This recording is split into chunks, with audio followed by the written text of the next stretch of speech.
NFL Combine results are already starting to filter in, and some Aggies are already killing it.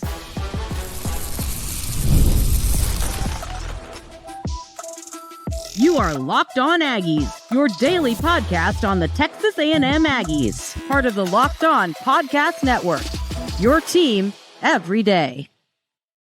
Welcome in. I'm your host, Matt Galatzan of Texas A&M Aggies on SI. Welcome to Locked On Aggies, part of the Locked On Podcast Network, now the #1 sports podcast network in the world.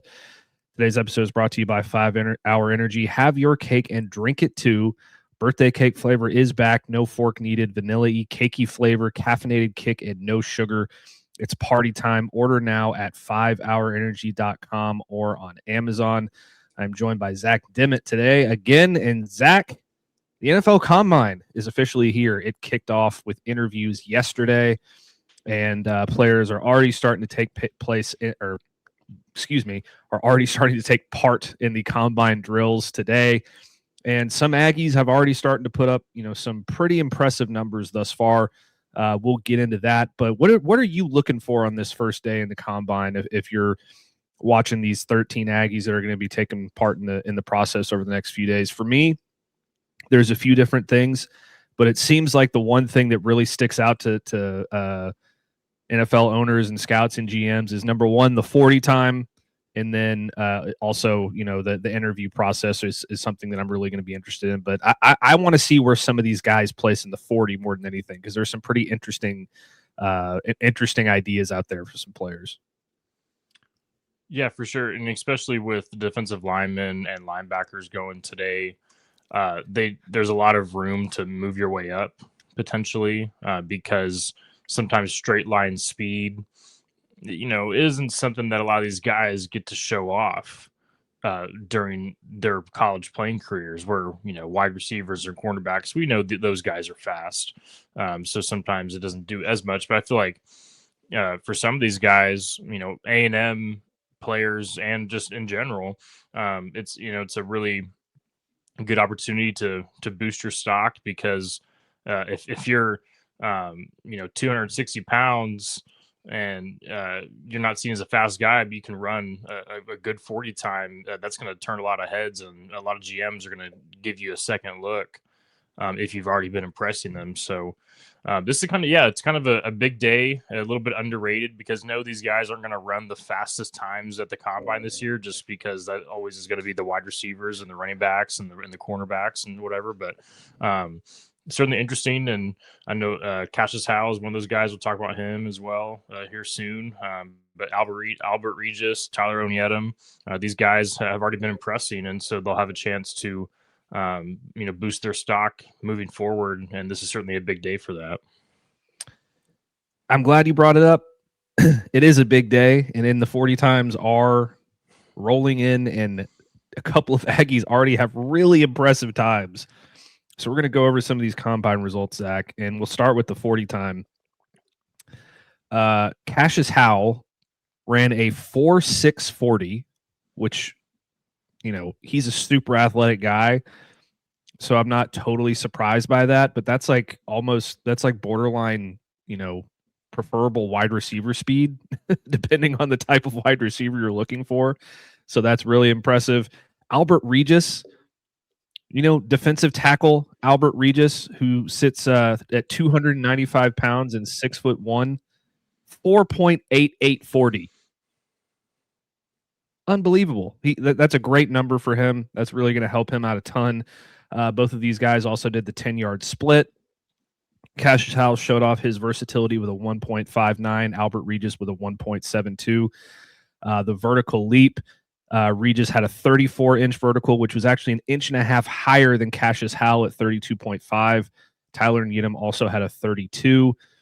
The broad jump, Regis again gets the edge on his teammates with a 9.8. Cashius Howell with a 9.7, and Tyler Onyedim with a 9.3. They have not run. None of these guys have run the 3-cone drill yet. Albert Regis did the 20-yard shuttle, ran a 4.85, which is very solid. And then none of them have done the bench press yet. But first takeaway for me from this, Albert Regis is a whole hell of a lot more athletic than I gave him credit for. If you're out leaping Cassius Howell and you're performing him on some of these other quickness drills. Like, I know he got you in the straight line speed, but damn, man, he's doing himself some favors today. Yeah, absolutely. This is the day where someone like an Albert Regis can boost his stock even more, because we already know what we're getting out of Cassius Howell. We know this guy is going to be a first-round pick, if not early second-round pick. You never know how sometimes things might fall on the board, but certainly he's already viewed very highly. But Albert Regis, yeah, very impressive. And if I'm not mistaken, as we're recording this, some of these guys have still yet to even do their second run. So I'm gonna be on the lookout here, and hopefully we can drop some of those updates as we're continuing to record this. And then of course we'll have some stories up on Texas A&M Aggies on SI if you guys want to go check that out. But yeah, impressive for those guys. And then linebackers will be later today as well. Now, so Torian York, we talked about him on yesterday's show. This is gonna be big for him, because there's some question marks around his size. Potentially that could hold him back on some draft boards. I think he'll still find a role and get drafted. At least find a role in training camp potentially, but then he'll have to prove himself from there. But this is going to be a big day for him as well, because I think with Albert Regis and Cassius Howell, their stock has kind of already been a little bit more solidified. Where Torian York, there is question marks around him. So yeah, a big day overall for these guys. I'll keep on the lookout here for Cassius Howell's second time, because according to what I've been seeing, he has his 4.6 40, so he'll have a chance to improve that on the second run. But I know that sometimes they elect not to do a second run, but I imagine that he'll want to try to improve that number, even though it's already impressive as is. Yeah, and these results are flooding in as we record this show. So if there's any more throughout the show, we will certainly keep you updated, including Cassius Howell's second 40 time. I don't know if the linebackers are actually going today, because none of them have done anything yet. And it's already late in the afternoon, so maybe they'll go tomorrow. But I know they've all done some pre-draft interviews and things like that. There's some like hybrid linebacker / edge guys that have gone, like Trey Moore at Texas, I know, ran a 40, and he's done a couple of other things here and there.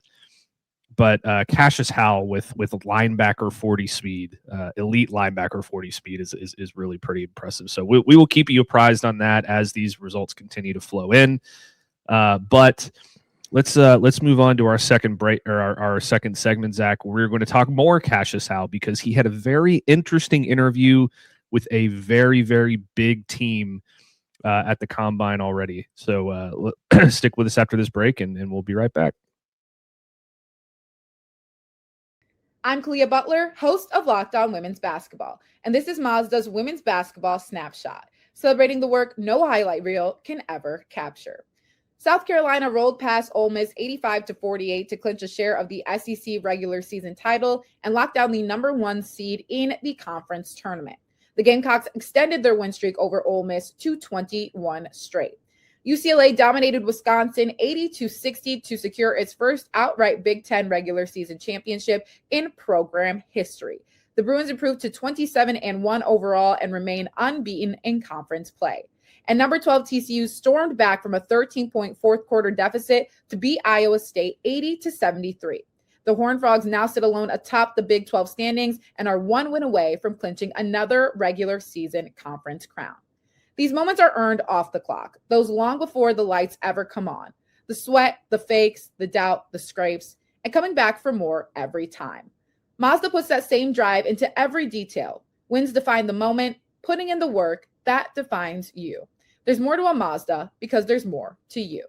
Have you ever wanted to experience the NBA Finals live and in person? FanDuel is giving you the chance to turn that dream into a reality with their NBA sweepstakes.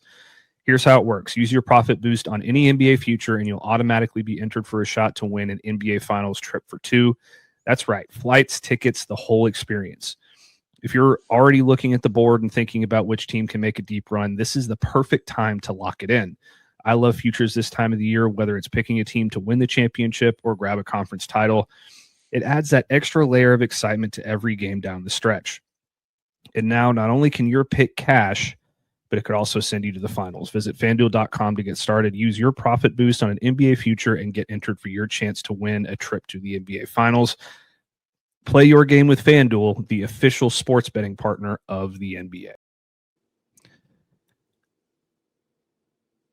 Just a quick shout out real quick to our loyal listeners. Thank you so much for tuning into Locked On Aggies today. Get the show ad-free with the Everydayer Club plus members only Discord access. Join at lockedonaggies.supercast.com or click the link in the show notes to learn more about that. Zach, Cashius Howell had an interesting meeting with a very big team. The Dallas Cowboys talked to Cashius Howell. I was born in Dallas, so I always have a soft spot in my heart for the Cowboys. And if there's one thing that it's pretty clear that they're going to need in next year's draft at some point at least, is a replacement for Micah Parsons, who they traded to the Green Bay Packers in a horrific deal that really got me. I was so upset about that one, and it comes in the same calendar year as my former Mavericks. I'm not a fan anymore, trading Luka Doncic to the Lakers. And it was just a brutal year. But they do need a pass rusher. And Cashius Howell had a meeting with the Cowboys, and he said this. They put in a small install for me. But, with that install, I definitely feel like I'd be able to adapt effectively and play in that role in a 3-4 defense at that level. I'm just saying, I think Cashius Howell would be a tremendous fit with the Dallas Cowboys. They desperately need somebody of his caliber to come in and rush the passer. It was an obvious weakness once they traded Micah away last year. And they got some guys in the middle, Quinnen Williams and Kenny Clark from the Packers, and then they have Donovan Ezeraku on the other side, but they need that other guy, and I really think Cashius Howell could be that guy. Yeah, I'm in the same position as you. Fortunately, I'm not a Mavericks fan. Thank goodness for that. But I am a Cowboys fan as well, and so I felt the pain. I felt the pain of that Micah trade. There's part of me that's sees it as did Dallas make it the right decision? We'll have to wait and see as the seasons go on. Of course, Parsons did tear his ACL, so that's a whole other story. Though I do think that the Cowboys can bounce back from that, and the defense can improve. And next season, that starts with potentially getting a guy like Cashius Howell, who, if they're already putting in an install for him, they obviously feel like they can take him. The question now remains is what position do they feel like that will be at? Of course, Dallas has 2 first-round picks, so do the Cowboys want to take a swing on him at 12 overall, which is the pick that they own, or at 20 overall is the pick that the first-round pick that Green Bay traded to Dallas? But I don't know. Do the Cowboys want to risk Howell falling in between 12 and 20? And because if you wait on him a little bit, you can get some really good value at that 20th overall pick. And listen, there's a lot of questions about Jerry Jones and about the Cowboys front office, and it's totally warranted. But I think overall they have drafted very well over the past decade or so. There's not every pick's going to be perfect, but there's been a lot of great picks in the during that span. And so I do, for the most part, think that Dallas is good when it comes to evaluating draft talent. And if they're high on Cashius Howell, which is no surprise to us, but if they're high on Cashius Howell, then I think that he'll be able to step in and be a day one contributor as a rookie. And so you'd love to see that. I know A&M fans. It seems always kind of split between these college teams. A&M fans, Texas fans, they love their teams so much. But when you talk about NFL, it becomes very split. Are you a Cowboys fan? Are you a Texans fan? Sometimes you throw in some other random teams in there. And Saints are a big one. Saints, yeah, that's another one. And so some A&M fans may not like to see the Cowboys take Cashius Howell, but I know a lot of them would also like to see that. And I certainly would love Cashius Howell to go to the Cowboys. But we'll have to wait and see. It is a major question about if Dallas wants to wait on him at 20, or take a swing on 12, but you certainly get more value out of him if you wait till the 20th overall and just go with best overall player at 12, number 12 overall. So the Dallas defense has a lot of changes, has made a lot of changes this offseason. Of course, hiring defensive coordinator Christian Parker from the Eagles. And so I'm sure they're talking with him and seeing what they like. And obviously, they're pretty high in Cassius Howell early on in the process, and they're going to probably continue to build that relationship as things goes on. So we just got to wait and see what happens. And before we know it, the draft will be here in April. So. Yeah, absolutely. And Mel Kiper put out his first mock a couple days ago, and he had specifically in regards to the Cowboys, he had them taking Mansour Delane, the corner from LSU, with the number 12 pick, and then Akeem Mesidor, the defensive end from Miami, with the number 20 pick. And I could see them going in that direction. It's obvious that they need that pass rusher. I like Cassius Howell more than Akeem Mesidor. Maybe I'm a little biased because I got to watch every single snap of Cassius Howell this past season, and I only, watched a few games of Akeem Mesidor. But I don't know. I think he'd be a really great fit. Flip that to Cassius Howell, and I think you have a pretty good haul there with Delane and Cassius Howell. Let me see who else. I don't think that it appears that Kiper did not have a Aggie going in the first round in his mock draft, so we don't like his mock draft very much. Let's put Cassius Howell at 20, and in place of Akeem Mesidor for the Cowboys, and I think both you and I would be very, very happy about that. Let's move on, Zach. We're going to talk about a brutal basketball game for the Texas A&M Aggies against Arkansas last night. And it was a game that, we talked about how they didn't necessarily have to get, but that you really, really, would love to because it would solidify your tournament hopes. Did not happen. We'll tell you exactly what went wrong there when we come back from this break. Today's episode is brought to you by Game Time. The biggest stretch of the college basketball season is almost here. Buzzer beaters, bracket busters, and those unforgettable moments that everyone's talking about the next day. Being there live for something like that's a bucket list thing. The hard part is actually getting tickets, long queues, prices jumping at checkout, and surprise fees at checkout. The Game Time app gives fans the advantage with constant innovation. It's how you unlock amazing tickets and experiences in just a few taps. It's incredibly simple to use. The Game Time guarantee means 100% legitimate tickets delivered on time at the best price. And here's the best part. Fees are included in the price you see. What you see is what you pay, period. The seat view feature is a game changer. You can see panoramic view from your exact seat before you buy. Zone deals let you pick the section and save even more while Game Time selects the seats.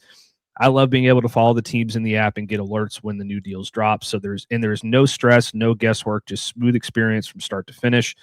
That's exactly what you want during the busiest part of the season. So take the guesswork out of buying college basketball tickets with Game Time. Download the Game Time app, create an account, and use code LOCKEDON for $20 off your first purchase. Terms apply.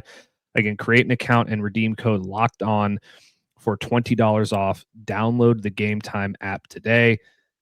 Today's episode is also brought to you by 5 Hour Energy. Welcome to the 5 Hour Energy Flavor Draft with 18 different flavors to choose from, including new options like Confetti Craze, Fruity Rainbow, or Cotton Candy. There's something for everyone.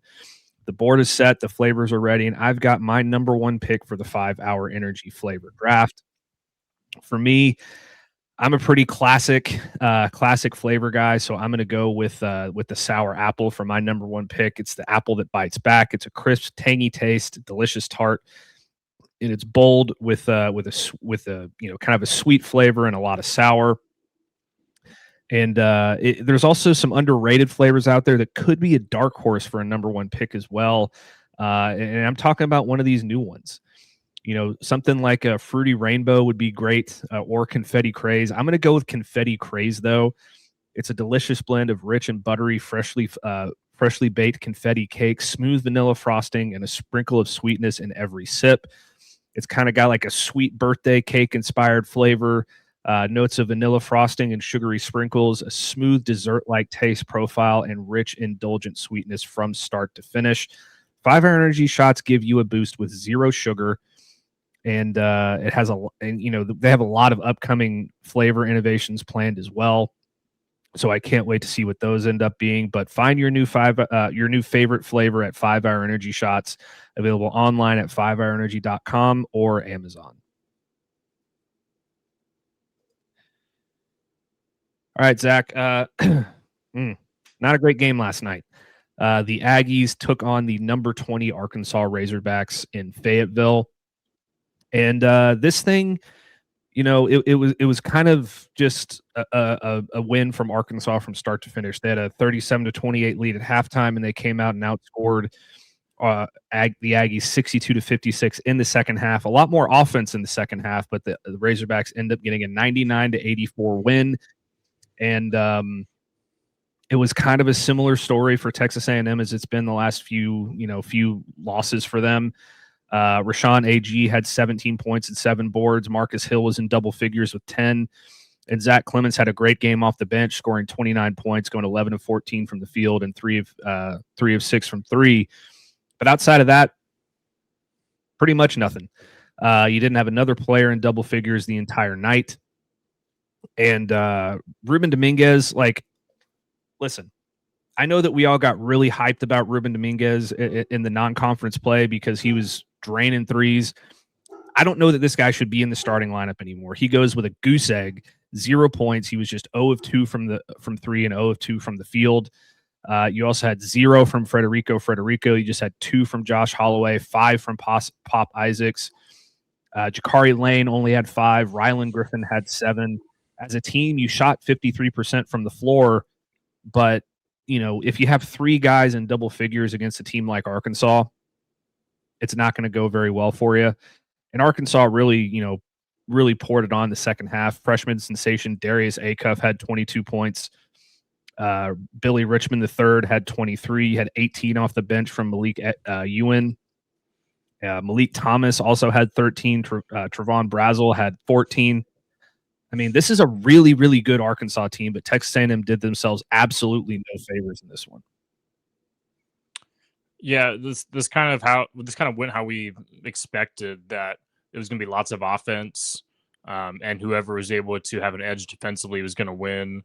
And you can say that about a lot of games, but certainly with these two teams, the way that they are constructing, the way they played the season, to the most efficient offenses in the SEC, and particularly in Arkansas's case, one of the best offenses in the country. And so if you're A&M, 84 on the road in the SEC is going to win you a lot of games, but you still end up losing by 15. I mean, that just shows how good Arkansas is. And man, same thing in the second half. You score 56 points in the second half on the road in the SEC. You're doing yourself a lot of favors most of the time, but not when you give up 62. I mean, my goodness. I know Arkansas is a wagon, but A&M, they got to improve defensively. Hopefully this is a good test for them moving forward about what the standard needs to be, because, of course, it's not going to be easy against an offense like this, but that you can't give up 62 in the second half. It actually, A&M got off to a decent start. They were up 11-2 in the first couple minutes, but then Arkansas goes on a 16-0 run, and that was the end from there. So, you can't have 16 turnovers while only forcing 9 turnovers. You got out rebounded. Arkansas only shot 24% from 3, which is a little bit surprising considering their percentages are going headed into that game were like the best in the conference. So you like that part of it, but they just have so much firepower at the guards, at the guard position, and they can get into the paint. And as we've said all year with A&M, they don't really have a true rim protector, and so that becomes a problem when it comes to protecting the paint. And I said yesterday when we were previewing the game that I wanted to see Jamie Vincent get a little bit more action just because of the size of Trevin Brazil. But Jamie Vincent gets 1 minute, and Trevin Brazil finishes with 14 points, 8 rebounds, 3 assists in 31 minutes. Obviously, it was a team effort from Arkansas, but you would have liked Jamie Vincent to have a little bit more action there because Arkansas wasn't hitting it from 3. a lot of their points are coming in the paint. And so, Federico, Jimmy Vincent, those guys have not really contributed that at a consistent level at all this season. And so you need more out of your front court. Of course, Zach Clements, an absolute. If you take one positive away, Zach Clements had an absolute monster game. But he's just not really a defensive guy. He's more on the offensive side. He's got size for sure. But I mean, man, you really like what you have. He only had 30 points off the bench. I mean, you gotta love what you got out of him. He's really had some good moments this season. So there were some positives to take away. But overall, not a great performance for the Aggies. But Arkansas is very good, so you can't hang your heads too much. A&M has been kind of sitting in this no man's land the past couple weeks. Because you go on the 4-game losing streak, or I said past few weeks, I should say in the last week or so. You go on the 4-game losing streak, but then you barely beat Ole Miss, you barely beat Oklahoma. Those wins don't do much for you. But then also you lose on the road to Arkansas. That loss doesn't hurt you. So A&M's been kind of sitting in the same sort of spot right now. They've been kind of in that 10 seed range, still kind of on the bubble, and so you have a big. You're above the bubble a little bit, but you have a big game coming up at home against Texas, who you already beat this season, and they're in this very similar situation. So very big game in College Station this upcoming weekend, where both these teams are going to look for some separation. And for the Aggies, you really need this one because you would hit that 20-win mark. And you'd, in my opinion, just kind of solidify yourself in the NCAA tournament, whether that's a last 4 in or just a straight up last 4 bye sort of team. So a big game coming up in College Station. Yeah, we'll talk more about the Texas game tomorrow and preview that a little bit more in depth. But it is a big game, and you talked about the Ole Miss and Oklahoma games, and those games don't help you very much if you win them, but they certainly help you hurt you if you lose them. So it was good to get those. But this is a team that's still really in search of an established, dominant, not dominant. What's the word I'm looking for here? Marquee win. They're still looking for that marquee win on their resume. They don't have it.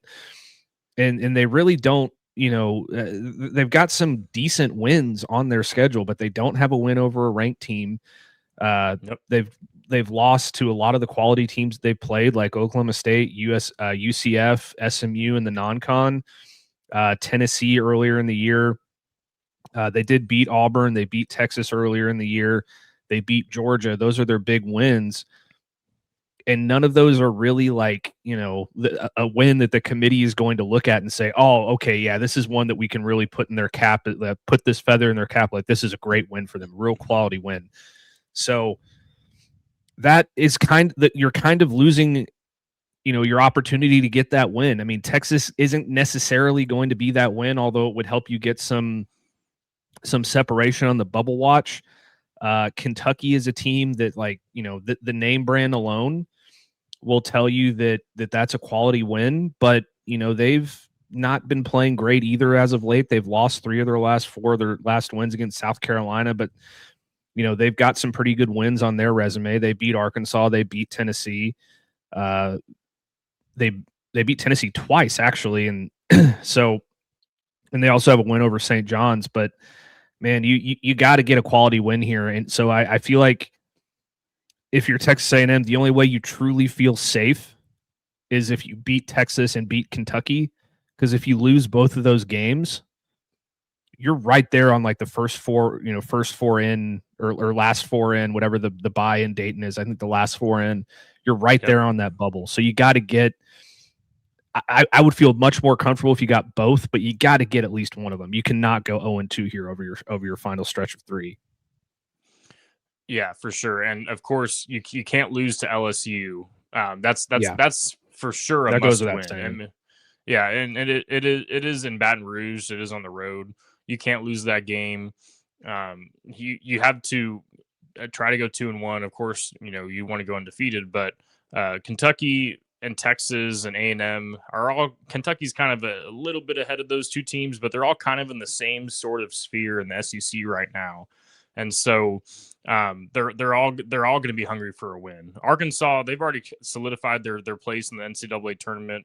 They didn't need this win, but they certainly, deserved it with the way they played. But Texas and Kentucky, they're going to be a little bit more desperate to prove themselves, just like A&M is right now. All these teams are above the bubble, but it's going to be some big games coming up here soon. It's hard to see a scenario where A&M completely falls out of conversation. You don't have a ranked win, but you don't have any bad losses. Where a team like Texas does have a few bad losses. They lost to Arizona State. They lost to Mississippi State. Both are who are non-tournament teams. So A&M has that going for them. So it's who would have thought that we're coming down to the wire here, and Texas and A&M, they're both kind of in the same sort of area, and this game has a lot of meaning to it. But yeah, if you're A&M, I don't see a scenario where even if you lose all three, that you completely fall out of even Dayton contention. I think even if they lose all three of these final three games somehow, which I don't see happening, that they'll still at least be in Dayton because they've done enough on their resume to at least solidify themselves as a bubble team. But you want to avoid Dayton and just get into the bracket altogether. So we'll see what happens. Yeah, and I certainly hope you're right. I just I don't want A&M anywhere even near that first or that last 4N Dayton conversation, because first of all, from my perspective, that's not really the tournament. Right. Like I don't consider that a tournament berth. You have to win there to get into the tournament. Therefore, winning gets you in. You know what I mean? So let's just avoid that altogether. Let's get a couple of wins here and solidify our tournament resume in a big way. But that's going to do it for this episode of Locked On Aggies. Thank you so much for tuning in today. We will be back tomorrow to talk a little bit more about the NFL Combine as those results continue to flow in. By the way, Cassius Howell ran his second 40, 4.59. This guy is a beast. So he's really shooting himself up those draft boards. But like I said, we'll be back tomorrow to talk more about that. We will talk some transfer portal. We will preview the Texas game and more. You can find us on on social media, on X, TikTok, and Instagram at Locked On Aggies. You can find me on X at Matt Galatzan. You can find Zach on X at Zach Dimmitt 7. And if you never missed an episode, the Everydayer Club is built for you. Get Locked On Aggies ad-free, plus members-only Discord access and more. Head to lockedonaggies.supercast.com to join the club. For those of you on video, we send you to the first ever 24/7 National Locked On Podcast Network YouTube channel. On audio, make sure your second listen is Locked On College Basketball, and we will see you next time.